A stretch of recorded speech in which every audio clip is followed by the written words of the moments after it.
Hey everybody, it is Jason from the Texas Gun Vault 2, and I'm coming to you tonight with the third part of my Mark 12 Mod 1 clone build. And I'm putting the finishing touches on the upper. Actually, I've already put the finishing touches on the upper. I actually filmed myself adding all this stuff and talking about it, but unfortunately, it did not pass YouTube's AI checks and all that kind of stuff. I've tried to edit it different ways, try not to show certain things. The other videos, the first two, were perfectly fine, but YouTube doesn't like part 3 that I had originally done. So what we're doing now is I'm just kind of showing you the finished product. You guys saw me put the upper receiver together, so I'm just kind of putting the finishing touches on this. And I want to show it to you and what it currently looks like, and we'll talk about the parts that I put on this. Now, you guys saw the upper, as I said. The only issue I've really had with the upper is the color of this barrel is, I don't know, in the right light and when it's in the case, it kind of looks like it has a bluish tint to it. Now, as I said, this is Glock gray, and it was the closest that I could tell based off of pictures of the Mark 12s and other clone correct rifles. And maybe just because compared to the black on the rifle, it just looks a little bit blue. It's definitely a dark gray, like if you're out in the sun in a certain lighting situations. But in the case and here in the garage, it looks a little bit like it has a bluish tint to it. So I'm not 100% happy with how that turned out, but it will work. And I'm past the point of no return. I can't take it off because I'd have to burn off the red Loctite, and I'm going to need a strap wrench to get this nut off, to get the handguard off. So when I tighten this thing down, even hand tight, it is now on there. It's probably a design thing, but you got to work really hard to get that thing off. So it's the way it's going to be.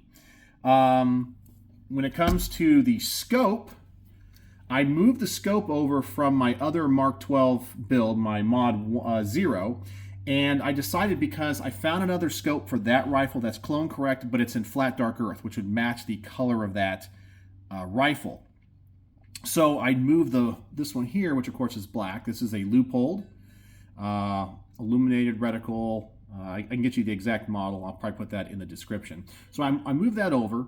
The one thing that I'm not 100% happy with is, because this doesn't have the complete full-length top rail like the Mod 0 does, it forces me to put the scope rings, which these are the A.R.M.S number 22 high rings, because it has to clear the rear sight. It makes it mounted further back, and that makes the scope come back a little bit further, which is harder to put in the case. It'll probably give me a little bit better eye relief, but that's the situation. I purchased these, I can't remember, I think from Thoroughbred Armament. People are going to ask me about that. But right now, the A.R.M.S number 22 high scope rings are in stock. The only thing that's not completely clone correct about them is they do have the lever stops, which are these little raised portions right there. The originals back in like 2000 to 2005 did not have those, but they don't make those anymore. So this is as close as you can get to clone correct. I did also move over the top rail mount, which I'm still looking for the top rail for the scope. So I have that. I added the Knights Armament rear sight, which this is the one with the large knob. Knights tries to push everyone to the micro ones, which are smaller and have a smaller knob, but this is the rear sight, the 200 to 600 meter backup iron sight is what they put on the originals, and the full-sized flip-up front sight. So that's Knights Armament. We also have the bipod adapter, and that's something that was different from the Mod 0. Is the Mod 0 used the A.R.M.S number 32 bipod adapter. This one uses the Knights Armament.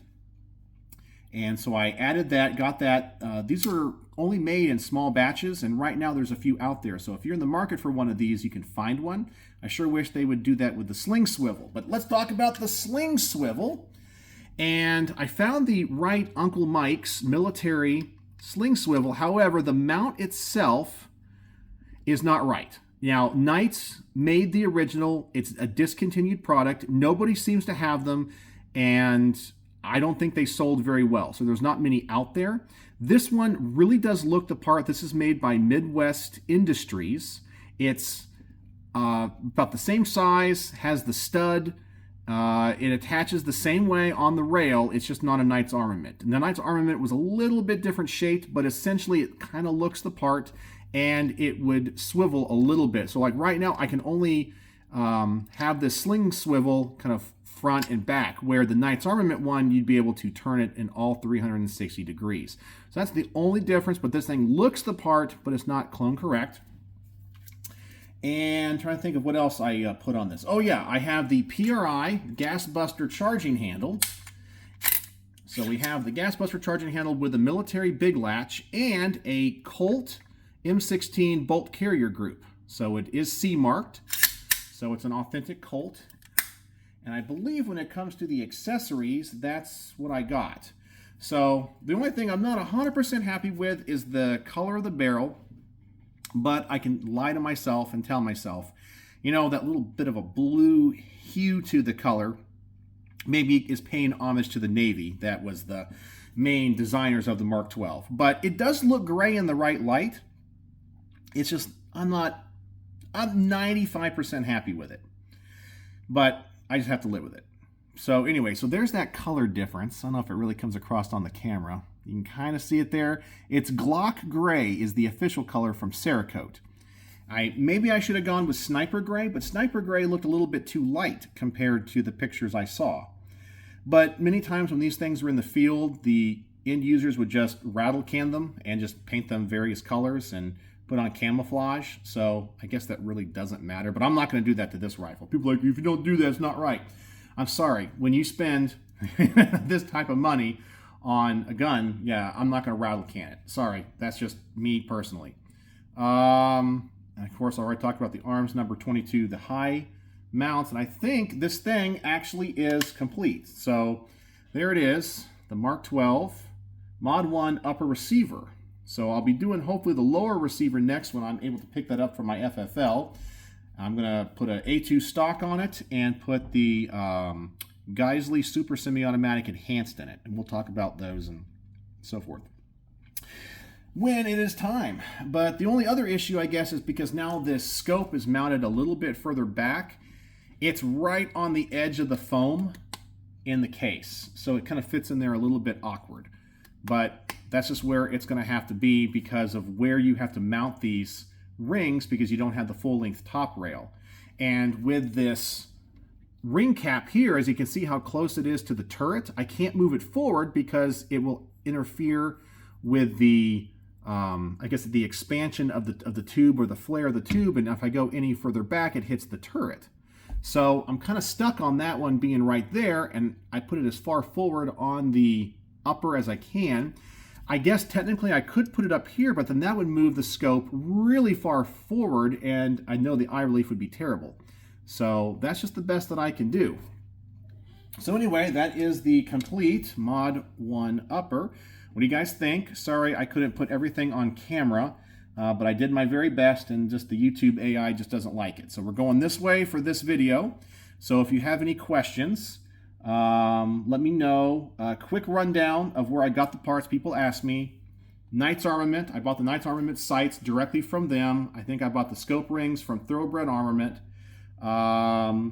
The sling swivel, the Uncle Mike's sling swivel, I got from Uncle Mike's. Midwest Industries sling mount, I got from Midwest Industries.